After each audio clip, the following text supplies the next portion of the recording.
Salah satu ciri aliran sesat, suka menyesat-nyesatkan orang lain, suka menyalah-nyalahkan orang lain.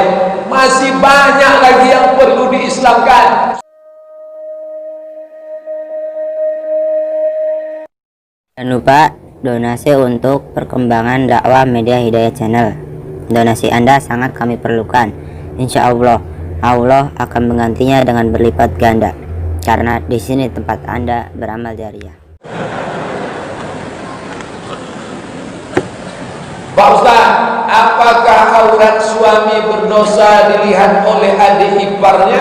Ya, adik ipar saya itu tak boleh melihat aurat saya. Kalau saya serumah sama dia, maka jilbabnya mesti penuh. Yang boleh saya lihat wajahnya sama tapak tangannya. Itu pun jangan lama-lama, tak boleh. Makanya ketika sahabat bertanya, ya Rasulullah, alhamu, bagaimana dengan ipar? Kalau orang lain kan haram, ibu haram, adik-adik haram. Kalau adik ipar macam mana? Alhamu al-maut, mati kata Nabi. Kalau orang lain sekedar berdosa, tapi kalau adik ipar mati. Kenapa disebutnya mati? Karena terjadi perselingkuhan sama adiknya, hancur rumah tangga, mau dinikahi tak bisa, kecuali kakaknya mati baru bisa. Makanya ipar beripar itu hati-hati. Berapa banyak orang jatuh cinta sama abang iparnya, kisah nyata, true story, ngomongnya ke saya, Pak Ustadz, di dunia udah mau kiamat, masih lama. Saya bilang, ada apa? Ini ada perempuan mau nikah sama saya. Ya nikahi aja, apa masalahnya? Kalau saya nikahi kiamat Pak Ustadz. Ini nikah kenapa? Yang mau nikah sama saya ini adik ipar saya. Karena selalu sering dari kecil saya jaga, saya sudah dianggapnya seperti kata-kata seperti itulah masuk setan. Alah, kan udah seperti situlah rusak. Udah macam adik saya, udah macam kakak saya. Berawal dari macam, berubah menjadi macam-macam. Pak Ustaz, gimana tentang tradisi orang berjalan di bawah keranda orang mati?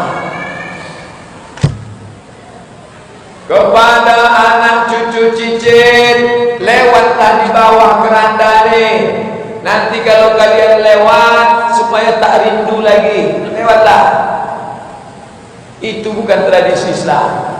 Justru anak cucu itu disuruh rindu, supaya kalau dia rindu, berdoa dia, Rabbi firli wali walidayya warhamhuma kama rabbayani shaghira. Cucu rindu, bagus. Untuk almarhum datuk saya, Al-Fatihah, ajarkan itu. Sekarang banyak cucu tak perlu lagi lewat, memang dia udah tak rindu lagi. Dulu ya cucu takut rindu nangis, sekarang ada pun datuknya situ dia tak ingat, dia udah sibuk main. Nah, salam datuk kau datang, ya tuh, datuknya itu sudah cium tangan. Dia udah sibuk main.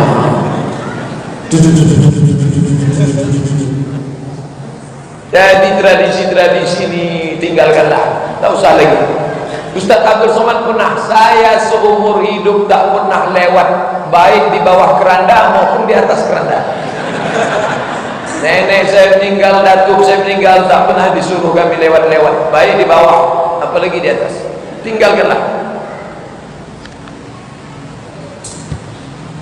Sebagai orang awam, saya berusaha mencari ilmu dari berbagai jamaah yang ada di sekitar saya, di antaranya FPI, HTI, Tabligh, Ikhwan Muslimin, Salafi.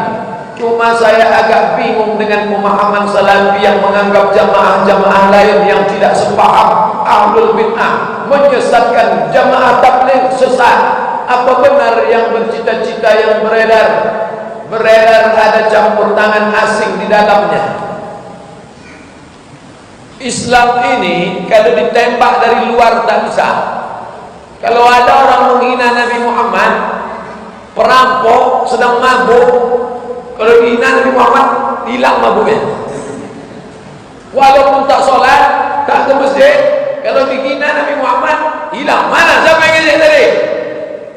Islam ini kalau ditembak dari luar tak bisa, maka dia dihancurkan dari dalam. Nih, ini orang barat punya kerja, dimasukkanlah kelompok yang suka menyalah. Bid'ah haram, bid'ah haram. Ini agen-agen intelijen Amerika Israel. Yang ngomong ini bukan Ustaz Abdul Somad, yang ngomong ini orang yang paham, yang mengerti, peneliti. Ini cara merusak Islam dari dalam. Khilafiyah, masalah kunut subuh, masalah baca yasin, masalah doa zikir bersama, masalah zir jahat, masalah kirim doa untuk orang mati. Ini bukan masalah baru, ini masalah lama. Sudah selesai sejak zaman Ibnu Taimiyah, pada zaman Imam Nawawi, pada zaman Imam Ibnu Hajar Asqalani. Kenapa dibangkitkan ini sekarang? Supaya umat Islam ini diobok-obok dari dalam, saling salah menyalahkan, berkelahi. Jamaah tabligh sesat, jamaah ini khawarij, jangan ikut-ikut kelompok yang menyalah-nyalahkan orang lain. Salah satu ciri aliran sesat, suka menyesat-nyesatkan orang lain, suka menyalah-nyalahkan orang lain.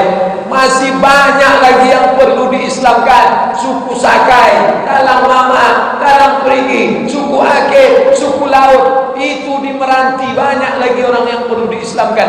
Kenapa orang yang sudah di masjid ini dibid'ah-bid'ahkan? Ini perlu perhatian ke depan.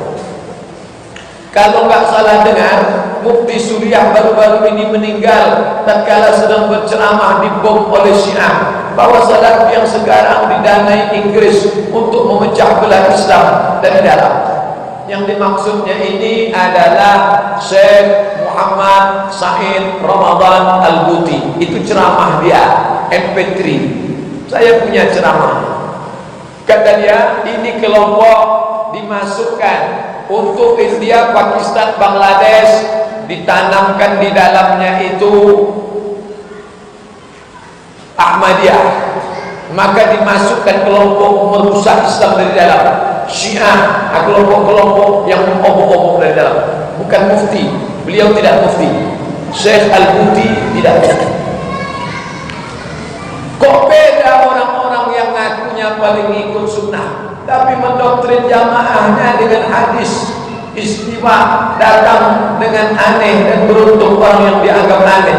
Mulanya banyak jamaah yang aneh-aneh, di antaranya siap sholat langsung pergi. Ini penafsiran-penafsiran. Yang dimaksud aneh itu sesuai syariat. Kalau ada ibu dianggap aneh pakai jilbab panjang, bahagialah. Kalau ada anak muda dianggap aneh karena pacaran, tak pacaran, bahagialah. Kalau ada orang tua dianggap aneh karena melarang anaknya pacaran, bahagialah. Kalau ada bapak dianggap aneh karena sholat berjamaah, bahagialah. Itu maknanya. Bukan berpenampilan aneh, berbentuk aneh, berwajah aneh. Bada al-Islamu gharibun. Islam itu pertamanya aneh. Fasawfa yakunu ghariban. Nanti di akhir zaman akan dianggap aneh. Fatuba lil ghuraba. Berbahagialah orang yang aneh. Makna aneh di situ, aneh kalau ditengok orang kafir, bukan berpenampilan aneh. Ini mesti dijelaskan mana yang hadis, mana yang pemahaman hadis.